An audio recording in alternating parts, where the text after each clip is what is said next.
তুমি আমারে তালাক না দিয়া তুমি যে এখানে আইছো বলা হয়েছে চুপ কর। তুই আমার বাসা থেকে আইছস কেন? না বাসা থেকে এখানে কেন আসছো? এক কথা কি তুই একটাবার চিন্তা করে দেখেন, যেখানে নিজের স্বামী সকালে ঘুম থেকে উঠে নিজের পরিবারের খাবার জোগাতে সকালেই কাজে বের হতে হয়, সেই স্বামীর মামুনের কথা চিন্তা না করে দিনের বেলায় বান্ধবীর বাসায় যাওয়ার অজুহাত দিয়ে স্বামী বাসায় না থাকার সুযোগ নিয়ে স্ত্রী মুক্তা দিনে দুপুরে গোপনে দ্বিতীয় বিয়ে করেন, দিনের বেলায় ঘর সংসার করেন দ্বিতীয় স্বামী সুরুজের সাথে।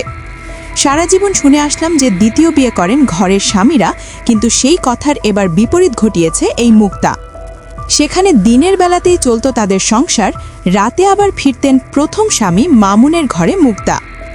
আপনারা আরও শুনে অবাক হবেন যে মুক্তা নামে মহিলাটি সুরুজকে বিয়ে করেছে, সেই সুরুজও কিন্তু বিবাহিত ছিল। সুরুজ নামের ছেলেটির 2টি সন্তানও রয়েছে, কিন্তু সুরুজের আগের স্ত্রীকে ডিভোর্স না দিয়েই বাবার বাসায় পাঠিয়ে দিয়েছে জান্নাতারাকে। নিজের স্ত্রীকে বাবার বাসায় পাঠিয়ে নিজের বাসায় দিনের বেলায় মামুনের স্ত্রী মুক্তাকে এনে সংসার করেন এই সুরুজ। অন্যদিকে আবার মুক্তার প্রথম স্বামী মামুন দিনের বেলায় কাজ করে বাসায় সন্ধ্যায় ফিরলে স্ত্রীর সাথে দেখা করে রাতে খেয়ে দিয়ে ঘুমায়। পরের দিন আবারও মামুন কাজে যাওয়ার পরপরই মুক্তাও বের হয়ে যায় তার দ্বিতীয় স্বামীর সুরুজের কাছে। এভাবে মামুন মুক্তার সংসার দীর্ঘদিন চলতে থাকলে পাশের বাড়ির লোকজন দেখেন যে প্রতিদিন মামুন বাসা থেকে বের হওয়ার পরপরই মুক্তা আসলে কোথায় যায়। পাড়া প্রতিবেশী মুক্তার পিছনে সিআইডির মতো নিশানা করলে তারা দেখেন যে সুরুজের বাসায় গিয়ে প্রবেশ করেন এই মুক্তা।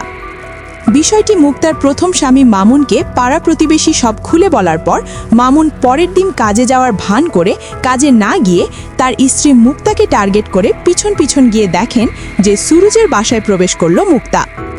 সেই স্ত্রীর এমন দৃশ্য দেখে প্রথম স্বামী মামুনের মাথায় যেন আসমান ভেঙে পড়ে যায়। সেই সুরুজের বাসায় স্ত্রী মুক্তাকে হাতে নাতে ধরে ফেলেন প্রথম স্বামী মামুন। একটি সময় তাদের কথার কাটাকাটি হলে সুরুজের বাসায় থেকে যেতে চায় না মামুনের প্রথম স্ত্রী মুক্তা। তালাক না দিয়া তুমি যে এখানে আইছো বলা হয়েছে চুপ কর। তুই আমার বাসা থেকে আইছস কেন? না বাসা থেকে এখানে কেন আসছো? এক কথা কি তুই অন্যদিকে আবার সুরুজের আগের স্ত্রী জান্নাতারা সেই অসহায় মামুনের সাথেই ঘটনাস্থলে উপস্থিত হন। সুরুজের প্রথম স্ত্রী জান্নাতারা অভিযোগ করেন 2009 সালে বিয়ে হলেও সুরুজের পরকীয়ার ইতিহাস পুরনো। আগে এমন ঘটনায় জড়িয়েছিলেন সুরুজ। মুক্তার সাথে পরকীয়ার জালে আটকা পড়ে মুক্তাকে বিয়ে করার পর পুরোপুরি বদলে যায় পরিস্থিতি। সংসার ও সন্তানদের অবহেলা করে তিনি জড়িয়ে পড়েন নতুন সম্পর্কে। জান্নাতারা বলেন, আমারে তালাক না দিয়েই এই ডাইনি মুক্তাকে বিয়ে করেন আমার স্বামী সুরুজ। গেল শুক্রবার বিকেলে স্থানীয়দের সহযোগিতায় জান্নাত আরা এবং মামুন হানা দেন সুরুজের সেই বাসায়। গিয়ে দেখেন সুরুজ ও মুক্তা দিনে দুপুরে আপত্তিকর অবস্থায় শুয়ে আছেন বিছানায়। এমন অবস্থা দেখে সুরুজের প্রথম স্ত্রী জান্নাতারা ঝাড়ু আনতে গেলে তড়িঘড়ি করে পালিয়ে যান সুরুজ। শুধু কি তাই, আপত্তিকর অবস্থায় ধরা পড়ার পরেও যেন কোনো ভয় ডর নেই মুক্তার। প্রথম স্বামীর সঙ্গে তর্কে জড়িয়ে পড়েন মুক্তা, যা দেখে হতভাগ হয়েছেন স্থানীয়রা। কালকে রাতে কেমনে ছিল আমার মনে? আমারে তালাক না দিয়ে আইছস কা? তোর টাকার ইসে গরম দাইতেছ আমার লাগা। কি টাকার গরম দাইতেছি? এছাড়াও এদিকে মামুনের অভিযোগ আরও গুরুতর। তিনি দাবি করেন ভালোবেসে স্ত্রীকে একটি জমি লিখে দিয়েছিলেন, যা গোপনে বিক্রি করে প্রায় 15 লক্ষ টাকা হাতিয়ে নেন মুক্তা। সেই অর্থ দিয়ে সুরুজকে মোটরসাইকেল কিনে দেওয়া থেকে শুরু করে বিলাসী জীবনযাপন সবই করেছেন তারা দুজন। এমনকি সেই অর্থে ভাড়া নেওয়া হয়েছিল নতুন বাসা, যেখানে দিনের বেলায় তারা বাসর রাতের ফিল নিচ্ছে দিনে দুপুরে।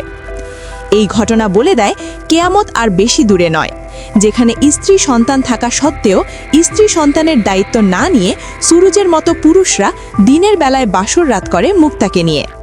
সেই সুরুজের মতো মানুষরূপী শয়তানদের কঠিন থেকে কঠিনতম শাস্তির দাবি করেছেন স্থানীয়রা। এবং মুক্তা মামুনের মতো একজন বিশ্বাসযোগ্য স্বামীর সাথে প্রতারণা করে তার সম্পত্তি বিক্রি করে অন্য এক পুরুষের হাতে তুলে দেয়। সেই সাথে নিজের দেহও বিলিয়ে দিতে যারা একটুও চিন্তা করে না, তাদের কেমন শাস্তির দাবি জানান আপনারা, তা জানিয়ে দিন আমাদেরকে কমেন্ট করে। এমন আরও কিছু মারাত্মক ঘটনা সামনে আরও পেতে এই চ্যানেলটি সাবস্ক্রাইব করে পাশেই থাকতে পারেন। News desk, Trends news 69।